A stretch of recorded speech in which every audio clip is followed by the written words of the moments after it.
नमस्कार दोस्तों, मैं स्वाति शर्मा आपका ट्रू क्राइम स्टोरी पर स्वागत करती हूं और उम्मीद करती हूं कि आप सब लोग स्वस्थ होंगे, सुरक्षित होंगे। दोस्तों, कहानी शुरू करें उससे पहले अगर आप अपने इस परिवार में नए हैं या चैनल को अभी तक सब्सक्राइब नहीं किया है तो सबसे पहले आप चैनल को सब्सक्राइब कर लें और बेल आइकन जरूर प्रेस करें आगे की वीडियो की नोटिफिकेशन के लिए। इसके साथ ही कहानी में लास्ट तक बन रहे और कहानी के बारे में आपकी क्या राय है कमेंट करके जरूर बताएं, क्योंकि आपके कमेंट्स मेरे लिए बहुत मायने रखते हैं। क्योंकि मेरा चैनल अभी नया है तो मुझे आप सबके सहयोग की बहुत ज्यादा जरूरत है, तो कृपया अपना सहयोग बनाए रखें। तो चलिए दोस्तों, अब आपका ज्यादा समय नहीं लेते हैं और जानते हैं कि आज की कहानी क्या है। सिकंदर ने अपनी प्रेयसी और सेक्रेटरी रोमा के साथ मिलकर जो नाटक किया वो वाकई जबरदस्त था।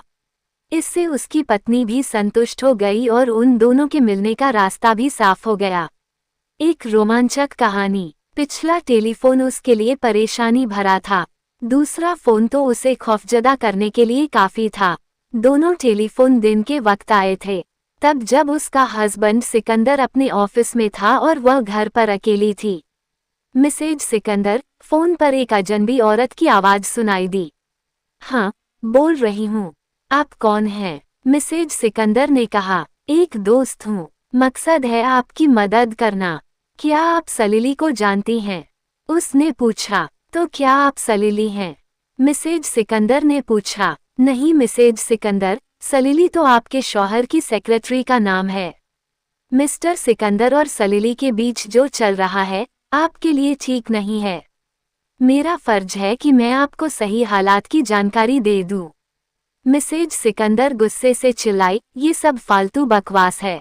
सलीली मेरे शौहर की सेक्रेटरी जरूर है, वो उसका जिक्र भी करते हैं, पर उनका उससे कोई चक्कर है, ये बिल्कुल गलत है।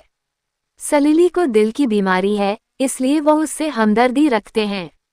अब की बार तो वह कह रहे थे अगर अब उसने ज्यादा छुट्टियां ली तो उसे नौकरी से निकाल देंगे।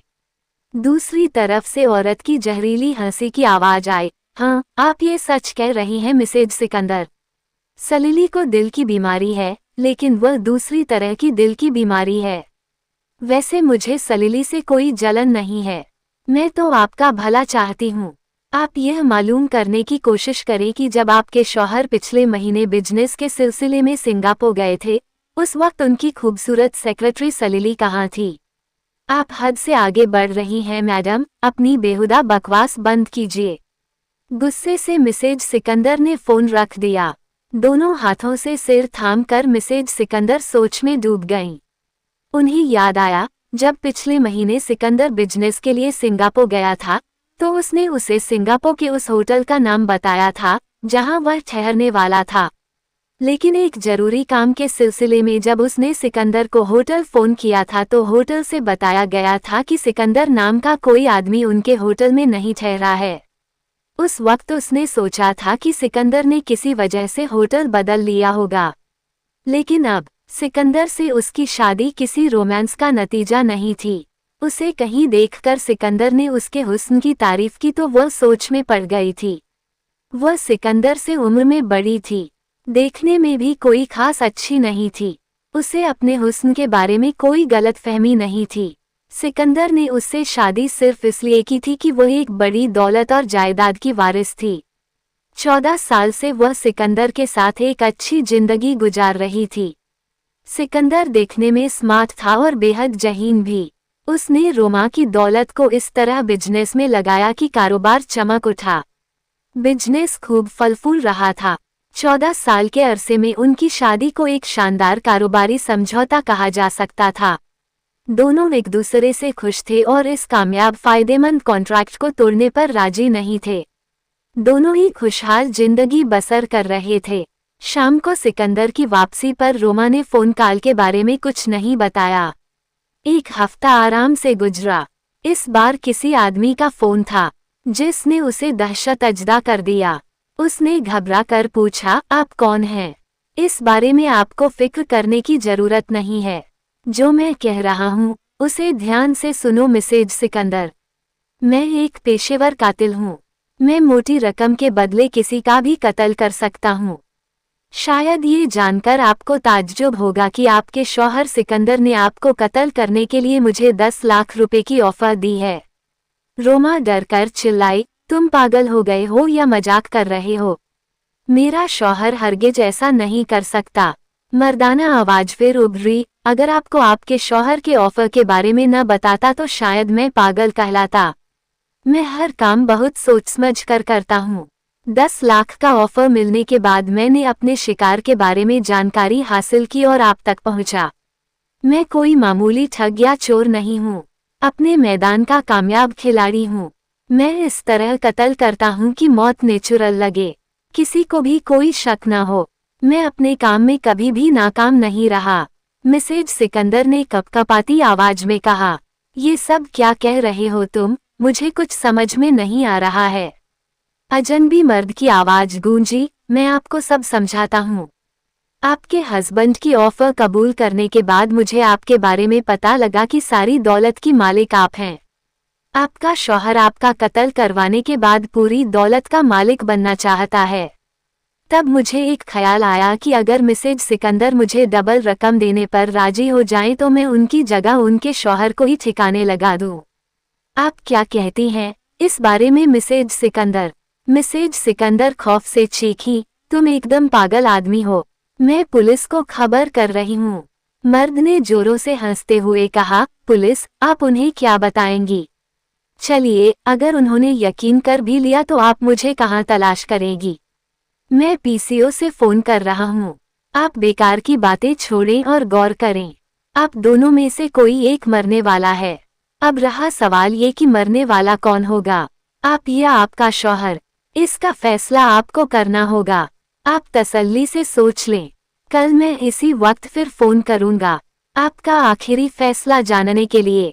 दूसरी तरफ से फोन बंद हो गया। शाम को सिकंदर घर नहीं आया। उसने फोन कर दिया कि ऑफिस में काम ज्यादा है, वह देर रात तक काम करेगा। उसने सोचा कि सलिली के साथ ऐश करेगा।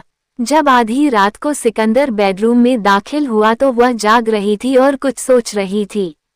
सोचते सोचते वह इस फैसले पर पहुंच गई कि सुबह सिकंदर को टेलीफोन के बारे में बताएगी, मगर सिर्फ पहले फोन के बारे में। वो उससे कहेगी कि अगर उसे कोई कीप रखनी है तो रखे, उसे कोई ऐतराज नहीं, पर यह बात राज रहे, कोई बदनामी न हो। वो आखिर दूसरे फोन के बारे में क्या बताती कि एक आदमी ने कहा है कि मुझे कत्ल करने के लिए 10 लाख का ऑफर दिया गया है। अगर मैं ऑफर डबल कर दूं तो मेरी जगह वह मारा जाएगा। शायद ये सुनकर सिकंदर उसे पागल खाने में दाखिल करा दे। फिर उसे ख्याल आया कि क्यों न वह उस अजनबी मर्द के दूसरे फोन का इंतजार करे। हो सकता है बातचीत के दौरान उसकी कोई ऐसी गलती पकड़ में आ जाए जिसकी वजह से सिकंदर और पुलिस दोनों को उसकी बात का यकीन आ जाए। फिर उसे पागल खाने में डालने की जरूरत नहीं पड़ेगी। लेकिन उसे लगा कि पहले फोन के बारे में भी बताने की भी क्या जरूरत है। वो उसकी कहानी सुनकर खूब हंसेगा, अफवाह से इनकार करेगा और चौकन्ना हो जाएगा। जैसे जैसे वह सोच रही थी, उसे लग रहा था कि फोन करने वाला आदमी पागल है। आखिर सिकंदर उसका कत्ल क्यों करवाएगा? वो खुद बुरा हो रहा है, तोंद निकल आई है, अब क्या इश्क लड़ाएगा? पर यह बात भी सच है कि वो उसे तलाक नहीं दे सकता, क्योंकि सारी दौलत उसके हाथ से निकल जाएगी। पर अचानक एक ख्याल ने उसे डरा दिया कि अगर आज वो मर जाती है तो सारी दौलत का मालिक सिकंदर होगा। इस तरह उसे अपनी बीवी से छुटकारा मिल जाएगा और वह सलिली से शादी करने के लिए आज़ाद हो जाएगा। इसी सोच विचार में सारी रात कट गई। दूसरे दिन जब फोन की घंटी बजी तो उसी मर्दाना आवाज ने पूछा, मैडम, आपने क्या फैसला किया? रोमा की पेशानी पसीने से भीग गई। उसने कहा, मैं तैयार हूँ, मैं तुम्हें 20 लाख दूंगी, तुम शिकार बदल दो, पर शिकार सिकंदर नहीं, सलिली होगी। बहुत अच्छा फैसला है, मतलब अब इस लड़की को ठिकाने लगाना है। मर्दाना आवाज ने पूछा, हाँ, मेरे शौहर के बजाय उसकी सेक्रेटरी सलिली को कत्ल करना बेहतर है, क्योंकि न रहेगा बांस न बजेगी बांसुरी। उसे लग रहा था जैसे सलिली और सिकंदर के अफेयर के बारे में सारी दुनिया जानती है। सलिली के न रहने से वह खुद ही वफादार बन जाएगा और अगर उसने अपनी बीवी को कत्ल कराने की कोशिश की थी तो वह उससे खौफजदा भी रहेगा। उसके दिमाग में एक ख्याल और आया कि ये सारी बातें लिखकर अपने वकील के पास हिफाजत से रखवा देगी कि उसकी नेचुरल डेथ के बाद इसे खोला जाए और मौत का जिम्मेदार सिकंदर को ठहराया जाए। फोन में मर्दाना आवाज उभरी, मुझे इससे कोई मतलब नहीं कि शिकार कौन है। मैं अपना काम बहुत ईमानदारी और सलीके से करता हूँ। मैं आज ही आपके शौहर के ऑफर से इनकार कर दूंगा।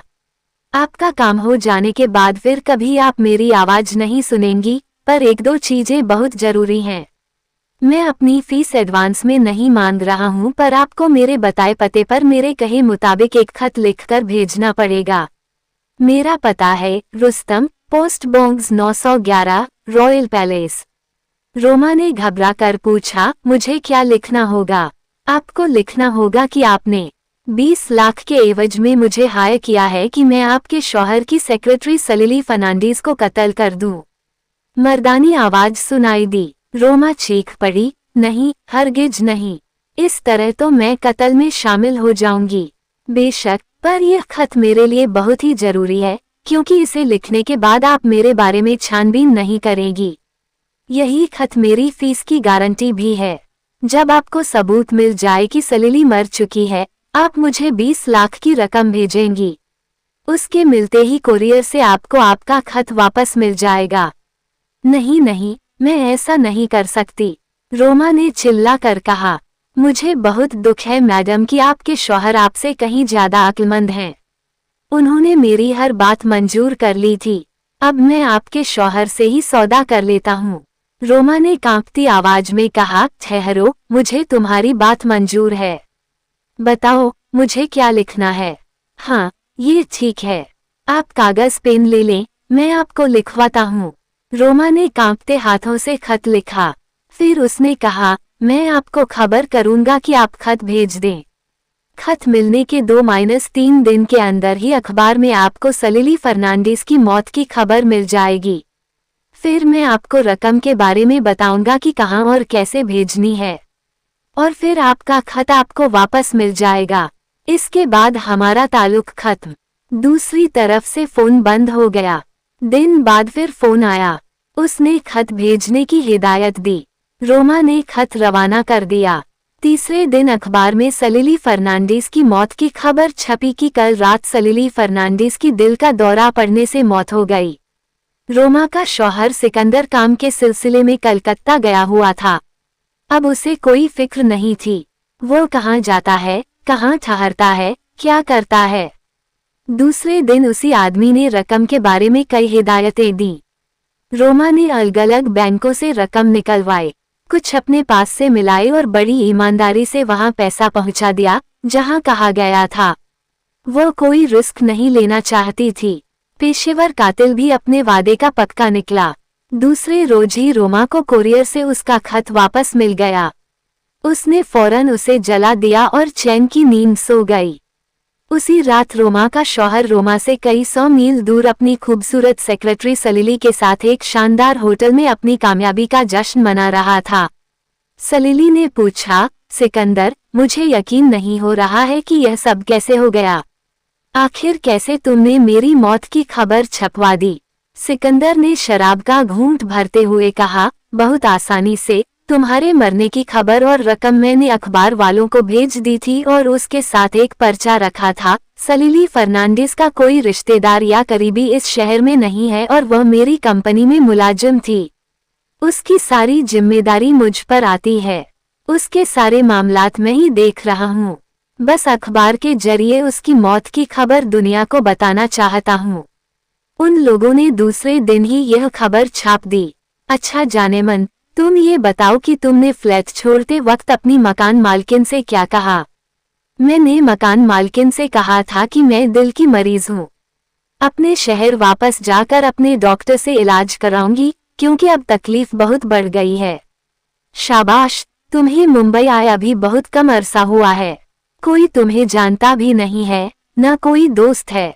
अब तुम दूरदराज के इलाके में एक शानदार फ्लैट लेकर ठाठ से रहना। अपना नाम और पहचान भी बदल लेना।